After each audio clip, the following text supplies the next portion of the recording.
আসসালামু আলাইকুম। জিনে প্রেম গল্পের পর্ব 6 নিয়ে চলে এসেছি তোমাদের মাঝে। চলো শুরু করি। কথাটা বলে জিন ওয়াইনকে ওর বাড়িতে রেখে গেলেন। বাড়িতে আসার পর সবকিছু স্বাভাবিক। ওয়াইন স্বাভাবিকভাবে ঘুমিয়ে পড়লেন। এভাবে জাংকুক জিনের সাথে চলতে লাগলো ওয়াইনের প্রেম। দুজনে রোজ রাতে দেখা করতো, কথা বলতো। এভাবে দুজনের ভালোবাসা কেটে যায় 6টি মাস। 6 মাস পর এক রাতে ওয়াইন জাংকুক জিনের সাথে কথা বলার এক ফাঁকে ওয়াইন জাংকুককে বলেন, আচ্ছা জাংকুক, তোমাকে কিছু বলার ছিল। জাংকুক বলল, কি কথা বলো? ওয়াইন বলল, মা বাবা আমার বিয়ের জন্য ছেলে খুঁজতেছে, এখন কি করি বলো তো? জাংকুক বলল, তাই নাকি, এখন কি করবা তাহলে? ওয়াইন বলল, কি করব মানে, আমি তোমাকে ভালোবাসি, তোমাকে বিয়ে করব। জাংকুক, আমি তোমার কথা জানাই, তুমিও তোমার মা বাবাকে আমার কথা জানাও। জাংকুক বলল, কিন্তু এটা কি মেনে নিবে? ওয়াইন বলল, বলে তো দেখি মেনে নেয় কিনা। তুমিও তোমার মা বাবাকে বলো। ওকে ঠিক আছে, তুমি তাহলে বাড়িতে যাও, গিয়ে তোমার মা বাবাকে আজকে রাতে সব খুলে বলো। ওয়াইন বলল, আচ্ছা ঠিক আছে। কথাটা বলে ওয়াইন বাড়িতে চলে গেলেন। বাড়িতে গিয়ে মা বাবাকে ডাক দিলেন ওয়াইন। মা বাবা, তোমাদের কিছু বলার ছিল। বাবা বলল, কি কথা বল। ওয়াইন বলল, বাবা তোমরা আমার বিয়ের জন্য ছেলে খুঁজছো তাই না? মা বলল, হ্যাঁ, ভালো কোনো ছেলে পেলে বিয়ে দিয়ে দিব। কেন, তুই কি বিয়ে করতে চাস না? তোর কি পছন্দের কোনো ছেলে আছে? ওয়াইন বলল, হ্যাঁ মা, কিন্তু সে ছেলে মানুষ নয়। বাবা বলল, মানে ছেলে মানুষ নয় মানে? তোর যদি কাউকে ভালো লেগে থাকে তাহলে খুলে বল। ওয়াইন বলল, আসলে বাবা কি করে যে বলি, তোমরা শুনলে কি বলবা বুঝতে পারছি না। বাবা, আমি যাকে পছন্দ করি বলতে পারো ভালোবাসি, সে কোনো মানুষ নয়, সে একটা জিন। কি, একটা জিনকে ভালোবাসি? কথাটা বলে উঠলো ওয়াইনের মা।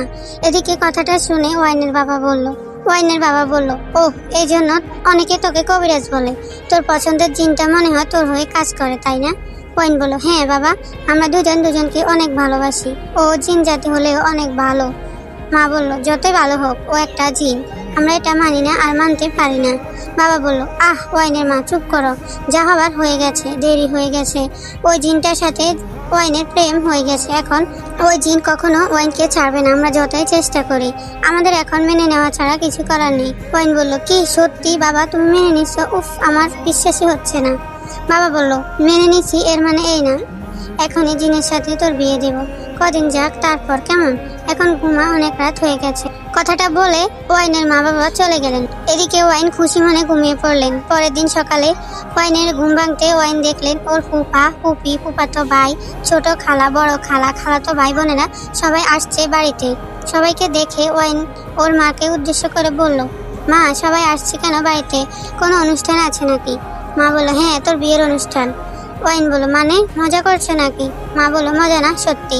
ওয়াইন বলল, রাতে না বললা এখন বিয়ে দিবে না? জিনের সাথে বিয়ের আয়োজন করে আমাকে সারপ্রাইজ দিলে নাকি?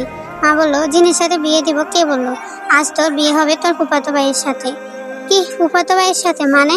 ওয়াইনের বাবা বলল, হ্যাঁ, তুই ঠিকই শুনেছিস, আজ একটু পরেই তোর ফুফাতো ভাইয়ের সাথে তোর বিয়ে হবে। কি ভেবেছিস তুই জিনকে ভালোবাসবি, বিয়ে করবি? কথাটা আমরা মেনে নিছি না, মেনে নেইনি, কখনো নিব না, এটা সম্ভব না। খুব বার বেড়ে গেছিস তাই না? আজ একটু পর তোর বিয়ে হবে তোর মামাতো ভাই রাফির সাথে। ওয়াইন বলল, না, আমি ওকে বিয়ে করতে পারবো না।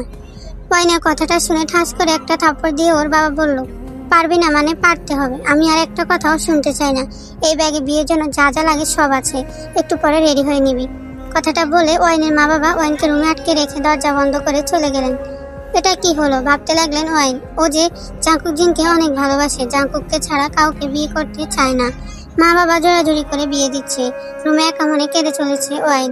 ওয়াইন কাঁদছে আর জাংকুককে ডাকছে, কিন্তু জাংকুক জিন তো আসে না। এদিকে কিছুক্ষণের মধ্যে বিয়ে। ওয়াইন তার ফুফাতো ভাইকে বিয়ে করতে চায় না, তাই অনেক কষ্টে একটা ডিসিশন নিয়ে নিলেন। কিছুক্ষণ পর ওয়াইন বিয়ের জন্য রেডি হচ্ছে কিনা এটা দেখতে ওর মা রুমে আসতে চিৎকার দিয়ে সবাইকে বলতে লাগলো, সবাই তাড়াতাড়ি আসো, ওয়াইন বিষ খেয়েছে। ওয়াইনের মায়ের ডাকে সবাই দৌড়াদৌড়ি করে এসে দেখলেন ওয়াইন বিষ খেয়ে পড়ে আছেন। এই অবস্থায় ওয়াইনের বাবা সহ দু একজন ওয়াইনকে তাড়াতাড়ি করে হাসপাতালে নিয়ে গেলেন। গল্পটা তোমাদের কাছে কেমন লাগলো কমেন্ট করে জানাবো। ওকে, আজকের মতো এখানে বিদায় নিচ্ছি। আল্লাহ হাফেজ।